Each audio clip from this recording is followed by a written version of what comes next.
पाकिस्तान उनकी बहुत ही बड़ा initiative one belt one road का है, उसमें बहुत ही इंपॉर्टेंट रोल प्ले कर रहा है। चीन ने जो ये पैगाम दिया है, इसका असल मुखातिब जो है वो पाकिस्तान की इस्टेब्लिशमेंट है और पाकिस्तान की हुकूमत है। ये बहुत ही सख्त बात है जो चीन ने की है। जो मजहर अब्बास साहब ने आखिर में बात कही कि दरअसल पाकिस्तान उनकी बहुत ही बड़ा इनिशिएटिव जो वन बेल्ट वन रोड का है, उसमें बहुत ही इंपॉर्टेंट रोल प्ले कर रहा है। बल्कि अगर देखिए तो वन बेल्ट वन रोड बुनियादी तौर पर वो वही प्रोजेक्ट है जिसको हम सीपैक के नाम से जानते हैं कि यहाँ से एक नई दुनिया का आगाज हो जाएगा चीन के लिए।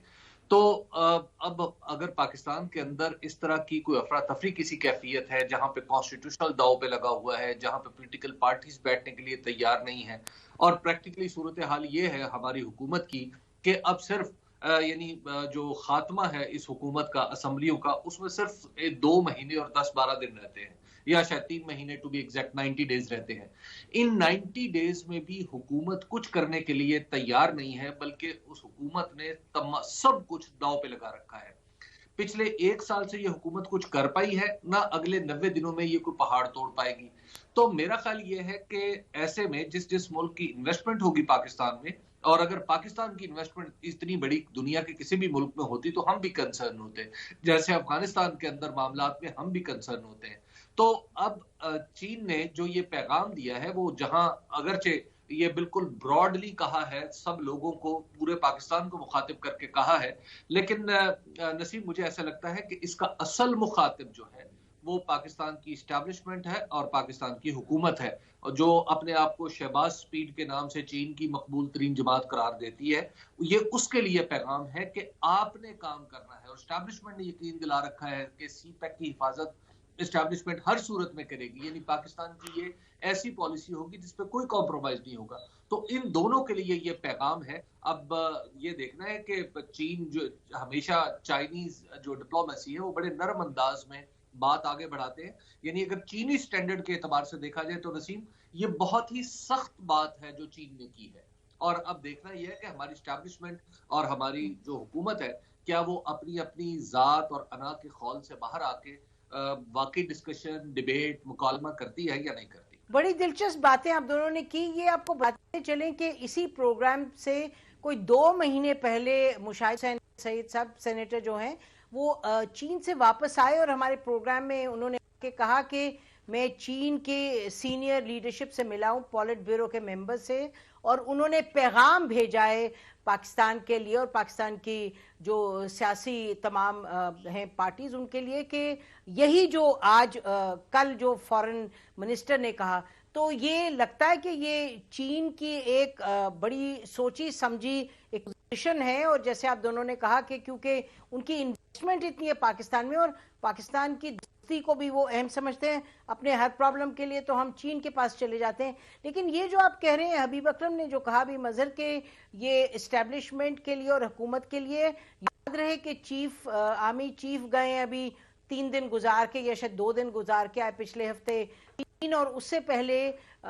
जो पाकिस्तान प्राइम मिनिस्टर उनकी 45 मिनट लंबी गुफ्तगू हुई अपने काउंटर पार्ट से चीनी, और उसमें उन्होंने यही कहा कि पाकिस्तान का साथ देंगे सब कुछ। तो हमें लगता है कि शायद, और इस पर आप कमेंट कीजिएगा, कि शायद वो एक्चुअली चाह रहे हैं कि सब जो पॉलिटिकल स्टेक होल्डर्स हैं, not just the establishment and the government, लेकिन सबको ये कह रहे हैं कि आप जरा बैठे बात करें। वो तो चीफ जस्टिस साहब कह रहे हैं, लेकिन लगता है चीनी भी कुछ उसी तरफ इशारा कर रहे हैं कि हर एक को बैठकर बात करनी होगी। ये तो हम सबको पता है कि अल्टीमेटली ये इलेक्शन का साल है और इलेक्शन का साल ही होना चाहिए। इसको डेट्स पर वो है कि क्राइसिस खड़ा हो गया जब पंजाब असेंबली और खैबर पख्तूनख्वा असेंबली डिज़ोल्व हुई। उसके मेरिट डीमेरिट्स को छोड़ें कि डिज़ोल्व करना चाहिए था, नहीं करना चाहिए था। अगर आप नहीं करते तो इमरान खान गैर मकबूल नहीं होते, और कर दिया तो इमरान खान गैर मकबूल नहीं है। लेकिन ये कि उनके अंदर भी ये रियलाइजेशन है, पीटीआई के अंदर भी ये रियलाइजेशन है कि शायद ये फैसला गलत था पंजाब और खैबर पख्तूनख्वा असेंबली डिज़ोल्व, इसलिए कि 60% पे आपकी हुकूमत थी, इलेक्शन में आपकी पॉपुलैरिटी नज़र आ रही थी, आप गैर ज़रूरी तौर पे एक ऐसे फैसले पर चले गए जिसका आउटकम कुछ नहीं निकला अल्टीमेटली। लेकिन पीडीएम और इस्टेब्लिशमेंट के लिए जो सबसे बड़ा प्रॉब्लम खड़ा हो रहा है वो ये کہ الیکشن میں آپ 1 مہینے بعد جائیں، آپ کسی طریقے سے تاخیر کر لیں تو آپ اگست تک چلے جائیں. الیکشن تو آپ نے اگست کے بعد آپ کیا جسٹیفیکیشن دیں گے؟ اگست کے بعد ایسی کیا سچویشن آپ کریٹ ہوگی کہ جس کے بعد آپ اکتوبر میں بھی الیکشن نہیں کرائیں گے؟ تو الٹیمیٹلی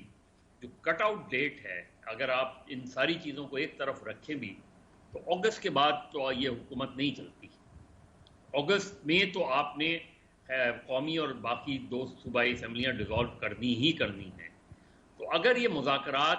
میں ایک ڈیٹ دے دیں، فرض کریں آپ کہہ دیں کہ بجٹ 10 جون کو 15 جون تک بجٹ جو ہے وہ ہم پاس کر لیں گے اور ہم 20 جون کو ہم ڈیزالو کر دیں گے قومی اسمبلی بھی، اور اسی طرح باقی اسمبلیوں سے کانفیڈنس لے کر کے اور اگست میں الیکشن کرا دیں گے. میرا خیال ہے کہ جو میسج ہے فرام دا چائنیز کہ آپ لوگ کوئی ایشو کو سارٹ آؤٹ نہیں کر رہے، آپ ایشو کو ڈریگ کر رہے ہیں،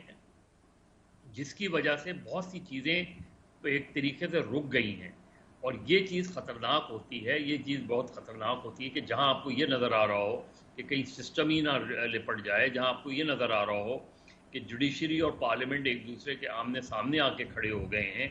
جہاں آپ کو یہ نظر آ رہا ہو کہ اگر ان 3 مہینوں میں بھی کچھ نہیں ہوا اور اس حکومت نے کوئی بہانہ کر کے اکتوبر سے بھی آگے لے جا رہی ہے، تو یہ چیزیں کیسے چلیں گی؟ میرا خیال ہے یہ آپ کے یہاں بہت بڑا ایشو ہے، کیونکہ ابھی IMF کا مسئلہ ہے. پھر اگر چائنیز کا، جس طرح حبیب کہہ رہے تھے کہ چائنیز کا انداز گفتگو جو ہے وہ بالکل مختلف ہوتا ہے، لیکن ان کا جو کہنے کا انداز ہے، اگر ان کا یہ بیان آ جائے تو یہ بیان کافی ہوتا ہے میسج کے لیے. وہ اتنے ڈفرینٹ میسنجر ہیں کہ وہ اگر وہ میسج دیتے ہیں تو اس میسج کو اسٹیبلشمنٹ بھی اچھی طرح سمجھتی ہے اور پاکستان کی پولیٹیکل جو ہے پارٹیز بھی اسے اچھی طرح سمجھتی ہیں. دیکھیے عمران خان صاحب سے بھی بہت خوش نہیں تھے چائنیز، اور یہ بھی صورتحال ان کو پتہ ہے خود. تو میرا خیال ہے ہمیں اس چیز کو ریئلائز کرنا چاہیے پاکستان کی پولیٹیکل لیڈرشپ کو کہ آپ نے اس ایشو کو، بہتر ہے کہ فوری طور پہ مذاکرات کر کے، نہ عمران خان کو اب کیونکہ 14 مئی کی جو کٹ آف ڈیٹ ہے وہ تو نہیں لگ رہا کہ اس میں الیکشن ہو پائیں گے. اور آج اگر چیف جسٹس کی آپ بات ان کی تقریر سنیں تو انہوں نے بھی ہسٹری کا حوالہ دیا، انہوں نے بھی یہ کہا کہ کوئی ایگزیکٹو آرڈر ہم نہیں دے سکتے. یہ انڈیکیشن ہے کہ وہ اپنے آرڈر پہ اپنی جگہ رہیں گے، شاید ایگزیکیوشن کا مسئلہ آئے گا، اور اس میں عین ممکن ہے کہ وہ اب بھی یہی انڈیکیشن دے رہے ہیں کہ بھائی پولیٹیکل ڈائلاگ کے ذریعے ایشو کو سارٹ آؤٹ کر لو. اب پاکستان PDM کا پرابلم ہے وہ یہ ہے کہ PDM itself is divided. ان کو اپنے ایشو کو سارٹ آؤٹ کرنا چاہیے، لیکن اگر یہ ڈریگ آن کریں تو پاکستان کو بہت زیادہ نقصان ہو سکتا ہے.